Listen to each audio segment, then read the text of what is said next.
So I just finished reading Goodnight, Punpun, and fuck. It is actually one of the saddest work of literature I've ever read. Actually, saddest work of fiction I've ever known. Seriously, I got like pretty damn depressed after certain chapters. But hey, it was a damn good story and there's a lot to unpack. So let's get into it. Hi, this is Frieden, and if this is your first time here, please consider giving a sub, a like, a comment, turn on your notification. It's not much, but it really does help a very small channel like mine. And plus, it gives me inspiration to continue making videos. For this video, I wanted to examine Goodnight Punpun, which is a manga, and dive deep into trauma and how it could affect someone through adolescence and into adulthood. I thought about just putting a prompt behind the camera and just reading off a script. That would very much save on editing time, cuts, and the fact that I tend to stumble a lot and get lost in thought. But if I did that, then I also think it would take away from the human aspect of it. I think there's something to be had about someone who is thinking and pondering and the look on their face as they're telling you about a story or how they feel about certain things. So I'm gonna go raw with no rubber on this one. Well, kinda. There is 4 points that I want to hit and examine characters that are most related to Punpun in those 4 parts. Of course, there's spoilers ahead. I don't know if I can actually recommend reading it because it's actually super damn depressing, but if you're in a good place, it is a good work of literature and a good work of fiction in itself. So give it a read if you're, in a happy mood, and then you'll also be in a bad mood or sad, depressing mood. Trigger warning, there are instances in the story of suicide and assault. And with all that aside, let's go to the first part. Trauma and the loss of innocence. The story starts off with Punpun, who's an 11-year-old boy. He's innocent, and he is one of the characters that is in the form of a bird, symbolizing how he feels alienated from his friends and other people in society. He used to believe in God and would, give a chant to ask God for advice in difficult times, but he soon fell out of that when his uncle proclaimed that there is no God. Put a cap in that, we'll come back to it later. It's actually really important, his view on God, and his God specifically. Punpun's loss of innocence, and really the catalyst to the story, starts off when his unemployed and drunk of a dad assaulted his mom to the point where she needed to be hospitalized. Surprisingly, there is a almost justifiable reason for this, which we'll talk about in part 2. His mom's brother, Yuichi, becomes the prime caretaker of Punpun for a little bit until his mom finally recovers and comes home from the hospital. And that leads us to the first character we're going to analyze. His mom. One might even say the root cause of most of his trauma and low self-esteem. Seriously, why are some of the best and most depressing work of fiction involves anamorphic characters and their relationship with their mother? By that, I am talking about you, BoJack Horseman, also another one of my favorites. Punpun's mother is selfish, incredibly selfish and manic as well. She had Punpun not out of desire to have a child, but either it was an accident or it was a way to bring meaning into her lives or save her relationship with Punpun's father. Either way, she ended up resenting him. She had dreams and aspiration that she was going to be something when she was younger, and she blames Punpun as a prime reason of why she never accomplished those dreams. And let me just put it out there, in my personal opinion, I think it is incredibly selfish to bring a life into this world just to give meaning to your own life or to save a relationship with someone. That's just using your child as a means to an end. Needless to say, his relationship with his mom is more of a roommate situation than a mom who loves his child and a child who in return is able to love his mother. A lot of my youth was spent not completely understanding what unconditional love meant. And Punpun's mom's love for him, or lack of, is actually very conditional. At one point in the story, Punpun's mother was upset because her father died. Then right after, she got mad at Punpun for the way he was looking at her. Just a look and not answering some of her questions. Punpun is just a moody kid at the time. I'm going to be completely honest with that. But she shouldn't have berated him and yelled at him just to project her own feelings onto her own child. And she even told him not to come home that night, because in order for her to feel better, she was going to invite some dude over and have sex with him. Punpun was in middle school at this time, and he was just roaming the street, not sure what to do. Yeah, and you would hope that she later became less selfish and could become a better mother to Punpun. In fact, right after that night of having sex with this dude, she found out that there was a hole in her lung and she needed surgery. Going into the surgery, she was incredibly scared. And she made a vow that if she would make it through, that she would become a better mother to Punpun. And when she finally recovered and was home from the hospital, the first thing she did was yelled at him for not welcoming her home from the hospital. Punpun was going through a lot at the time, especially when his mom was still at the hospital. Look, man, when I was a teen in high school, there did come a point where I didn't want to talk to anyone. I just wanted to plug in my earbuds and try to get through the day. What Punpun probably needed was just some love and understanding, but his mom, being so selfish, only thought about herself, that she was the main character of it all. She never even tried to ask or see perspective through Punpun's eyes. It felt like she always expected him to be better son to her in some way or another, that he was never enough, and that she gave everything for him, and yet he's just squandering all the opportunities she never had. Once again, a very selfish thing for a mother to do to her own child. This undoubtedly created a rift between them, where they felt more like roommates instead of mother and son. At one point, while his mom was at the hospital getting surgery, he casually mentioned to this girl he was going on a date with that his mom was getting surgery at this time. And the girl was shocked. She exclaimed, "Why aren't you there with your mom?" And Punpun couldn't understand this. He stated that regardless if he was there or not, it wasn't going to change the outcome of the surgery. And then the girl said, "It's not about the outcome, it's being there for a loved one." And once again, Punpun couldn't comprehend this. In fact, he was getting upset. And I honestly do feel for him on this, because whenever I was younger, I couldn't understand the concept of having your parents attend a sports game if you weren't 100% sure you were going to win. I was actually astounded when parents showed up to just support their children regardless of winning or losing, out of love, just to show that no matter what, they'll be there for them.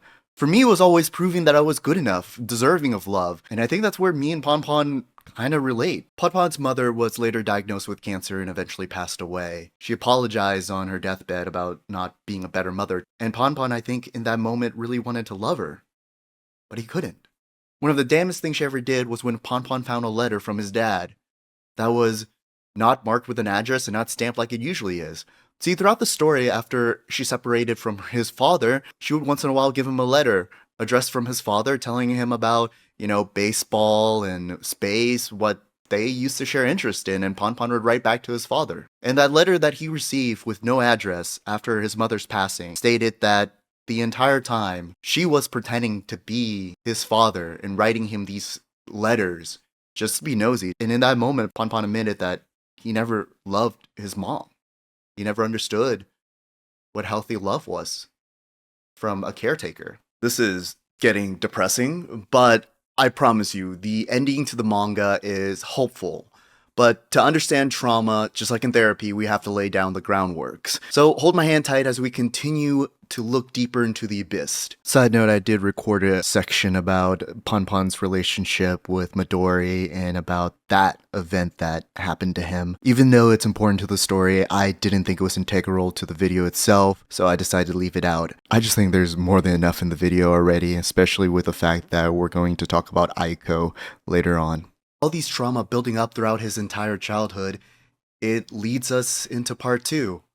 Depression and self-hatred. Punpun is now in his late teens, early 20s, living by himself. And there is a hole in his heart, a sort of self-loathing. He even states that he believes anyone he comes to care for will be ruined and will be hurt because of him, so it is better off that he stays alone and be lonely. And I think one of the characters that exemplify self-hatred the most in the series is Yuichi, Punpun's uncle and his mother's brother. Yuichi doesn't believe he deserves good things. He doesn't believe he deserves happiness or love. In fact, he tries to self-sabotage himself from being with someone that he could really care for. He thinks he is bad already off the bat, and what he seeks is punishment, even more so than redemption, I believe. He has a troubled past, but the moment he discovered that the people that were affected by his past are now still living out in society and doing well. One might think he is enlightened by this news, but he isn't. He is actually even sadder than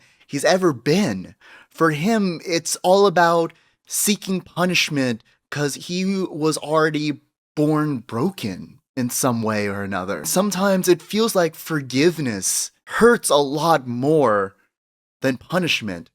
When he cannot live his life in redemption of things he might have done wrong to others, he then has no guidance of what else to do with his life or if there's any meaning in him still existing in this world. And anytime he gains a glimpse of happiness, he tries to self-sabotage it. And I think this is very important to ponder. Often we talk about self-harm in therapy, but my therapist was always a little shocked when I told her that there is a different type of self-harm that's not just physical, it's emotional. I think people often engage in emotional self-harm, self-destruction, doing things that we know has a high chance of hurting ourselves because subconsciously, for some reason, we believe that we deserve it. But then that begs the question of how do you stop the cycle of self-hatred and self-loathing? And I've had a lot of good and some irritating advice throughout my lifetime on it. Some say you just have to be okay with being by yourself, and others say you just have to love yourself. Okay? How? What are the actual steps to take to loving yourself? When it comes to being alone, I'm perfectly fine with being alone. I actually live alone and it's fantastic. I enjoy going to movies by myself and eating dinner out by myself, treating myself. But that doesn't solve the feeling that there is something inherently broken, that no matter what, I'll just suck the goodness out from anything in the world that comes my way. How do you fix that? I don't think being lonely is the key to that at all. I mean, Punpun tried to do this by isolating himself from everyone else in society. Granted, he went to the arcade, he had figurines, and I think manga and a PSP as well. It didn't solve anything for him. And I think that leads really well into part 3, where we explore the opposite of that, of someone who relies on another person for their entire being and their entire happiness. Before all that, I want to take a second to talk about Punpun's dad. I don't have much to say about him because for most of the manga, he wasn't in Punpun's life. Because of the incident that happened with his mother, there was probably a restraining order that did not allow him to be in contact with Punpun or his mother or that side of the family. When I mentioned earlier in the video that his assault on Punpun's mother might have been somewhat justifiable, I'm referring to the fact that that night, Punpun's mother had a manic episode, and she grabbed the kitchen knife and threatened to kill Punpun and then herself. And she challenged Punpun's dad to stop her. And in those seconds, he panicked, and he thought the best way to stop her from hurting their son is by knocking her unconscious. In those moments when you're so afraid of this person hurting someone you love, he took action. And I just personally don't know what I would have done in that moment myself. Regardless to say what happened happened, and he lives with tremendous regret of not being able to be a part of Punpun's life. Whenever his mother passed away, his father did come to talk to him and to try to persuade him to go live with him in a different town. But Punpun declined, and there was honestly nothing his father could do. He wasn't in Punpun's life enough to demand that Punpun leaves his current life and go start a new one with him somewhere else. He did find some help through a community of divorced husbands. Even though their background and age vary greatly, they still try to help each other through understanding and support. Important thing to note while he was with this community of divorcee husband, he mentioned that when Punpun was a little kid, one of his best friend said that during a meteor shower, he caught a shooting star. A normal fib from a kid. But Punpun didn't want other people to call him a liar. So during another meteor shower, they went out to try to catch a star. And along the way, they got separated, and Punpun's friend got hit by a car. He's alright now, but Punpun always blamed himself for his friend getting hurt. So he just started thinking that it's better for him to be isolated than to be with another person. Anyway, let's move on to part 3. Codependency and trauma bonding. This might be the bleakest section, but I promise the next one brings back hope. It ties everything together. But we can't talk about codependency and trauma bonding without talking about Aiko. Aiko is Punpun's first crush in elementary school, and he sees her as something that links him back to his past, the time when he was still a kid and had his innocence, but he was quickly disillusioned when he reconnected with her in his early 20s. She's changed. She is no longer the person he once knew, signifying that there is no going back to that innocent child that he once was.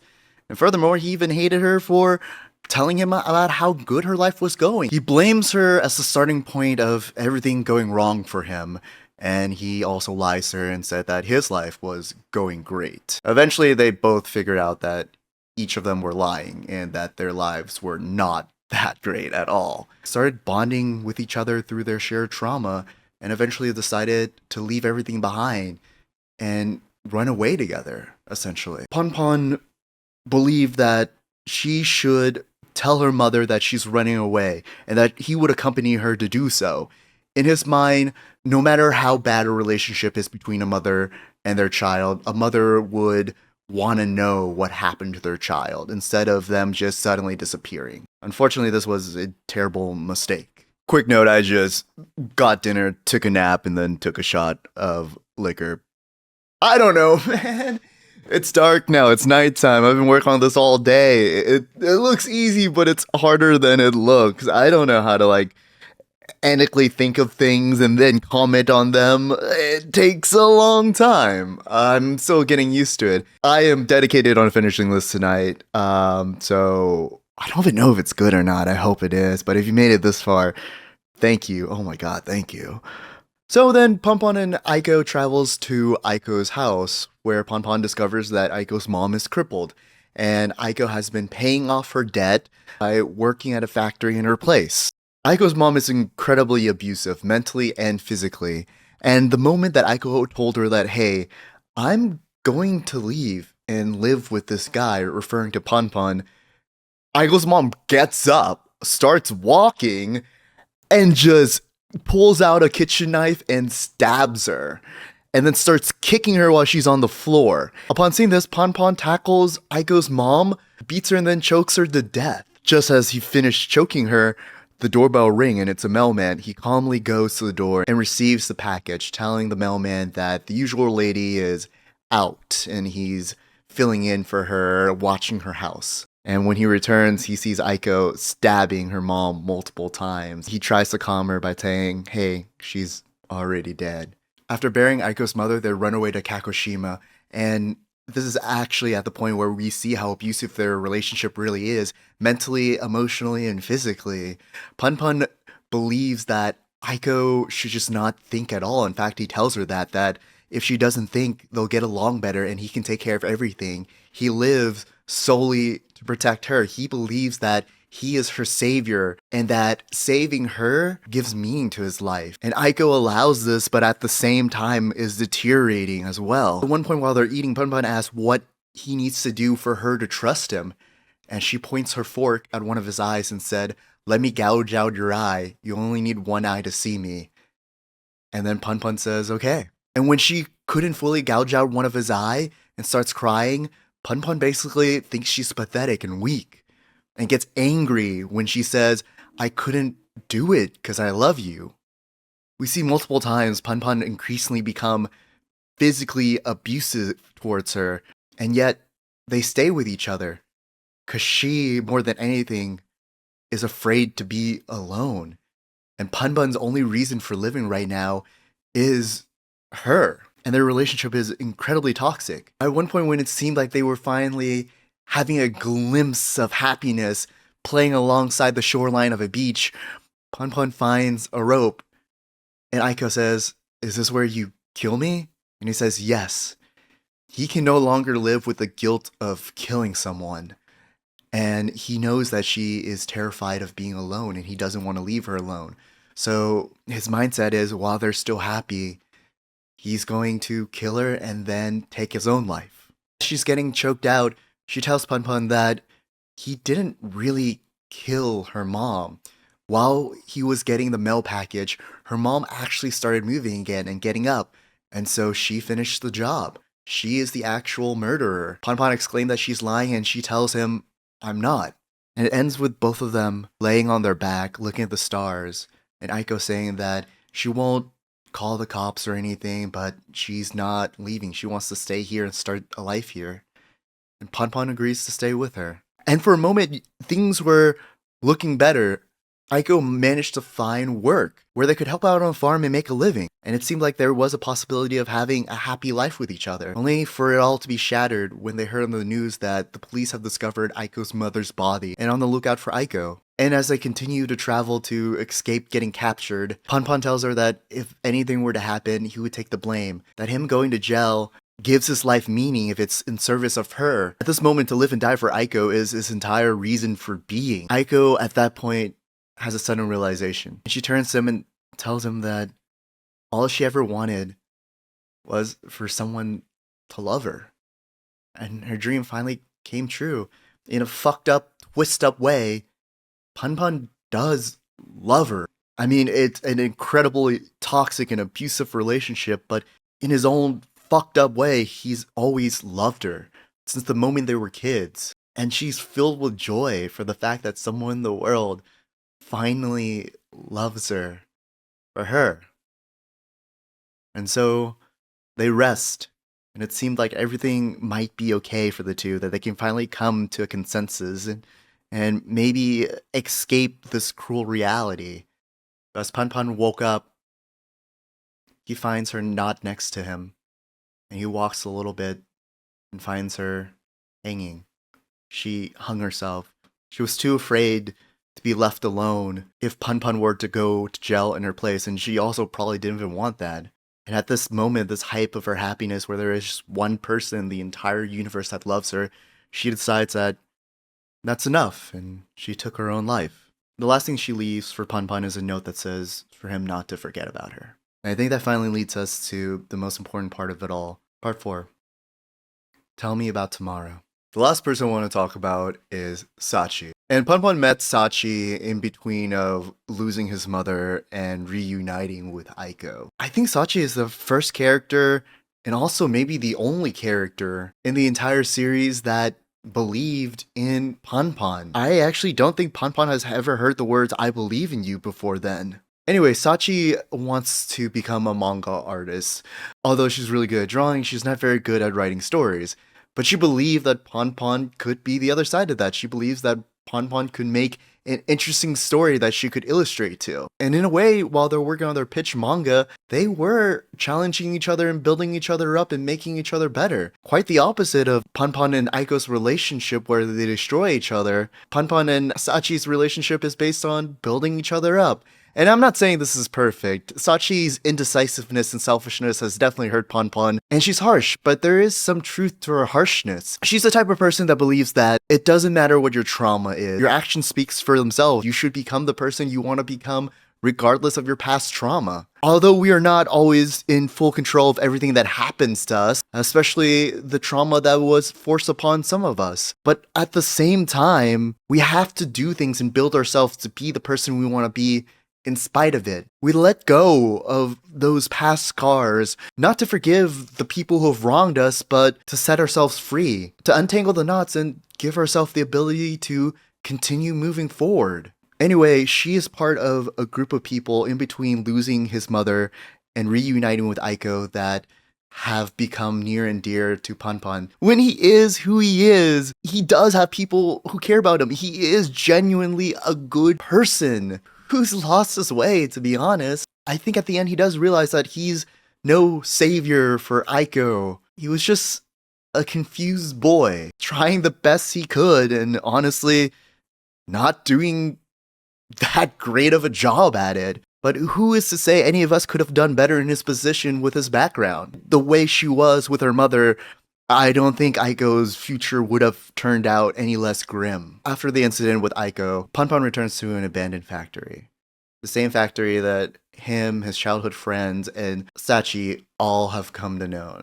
He talks with God, and especially his God. Remember at the very beginning I told you about, put a pin in that? Yeah, that's finally coming back. It's a very long time coming, but it's finally coming back. This, quote, God is actually just his negative thoughts, telling him constantly again and again that he's not good enough, even when he gets a hint of happiness that he'll eventually ruin it and that he's not worth anything. And I also am very familiar with that type of entity. It seems separate from your own, but it keeps whispering in your ear that No matter how happy you are, it's never gonna last. You're gonna fuck it up somehow. That you're eventually gonna hurt everyone you come up with. That you're constantly a piece of shit. What Punpun believed to be a god whenever he was a child is really just a negative mindset that he continues to hold. Maybe he can't imagine what it's like for people to be worried about him enough that when he ran away with Aiko, they were searching for him. But that's what happened. He had friends that care enough about him to search for him and ask questions. And one guy even asked everyone they went to high school with if they've seen Punpun or knew anything.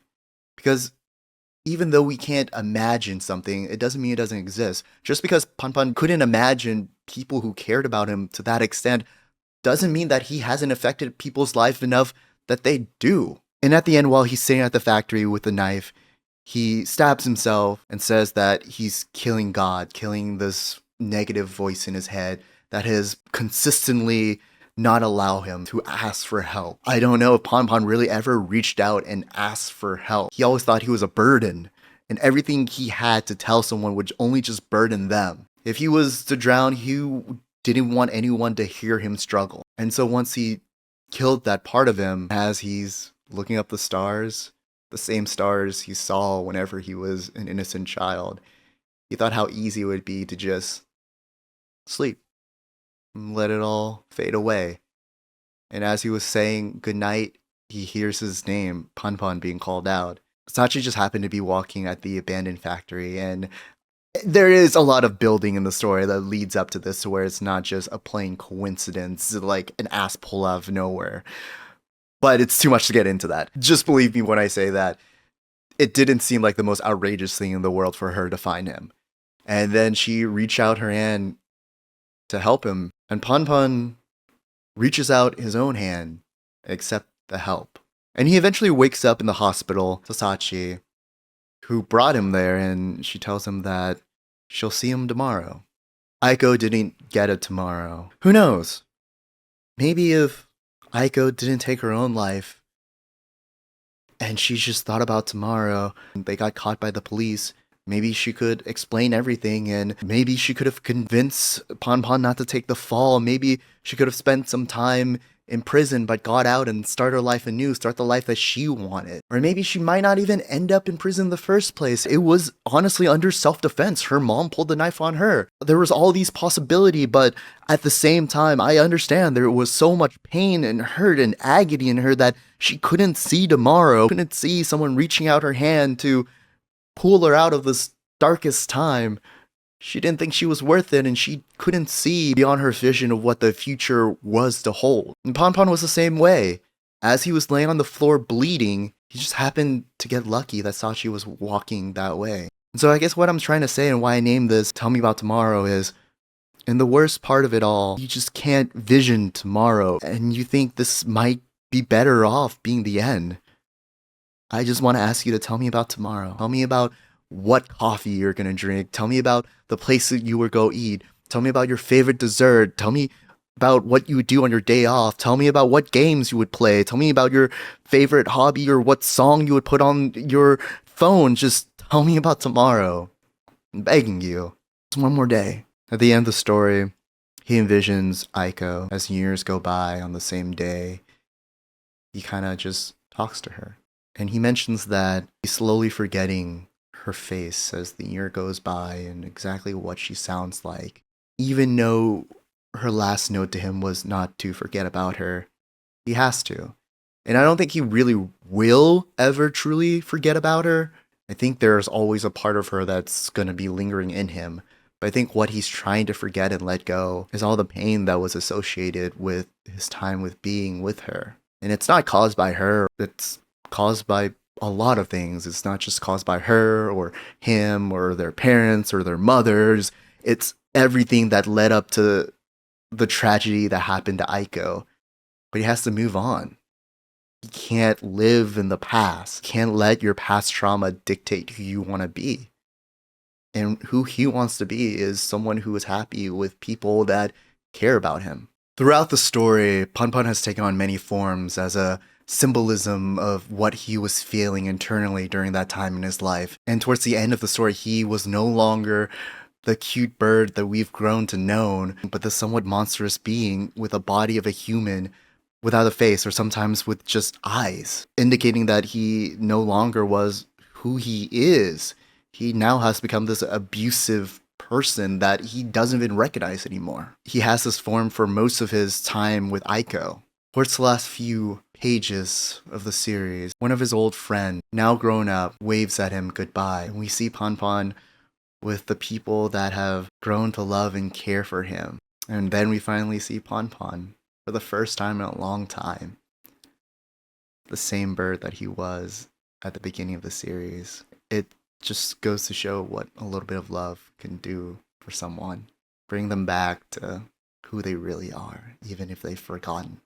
And coincidentally, it's really late as I'm making this last part of the video, and I really need to go to bed because I have work in the morning. It's Sunday night. So to end the video, I just want to say good night, Punpun.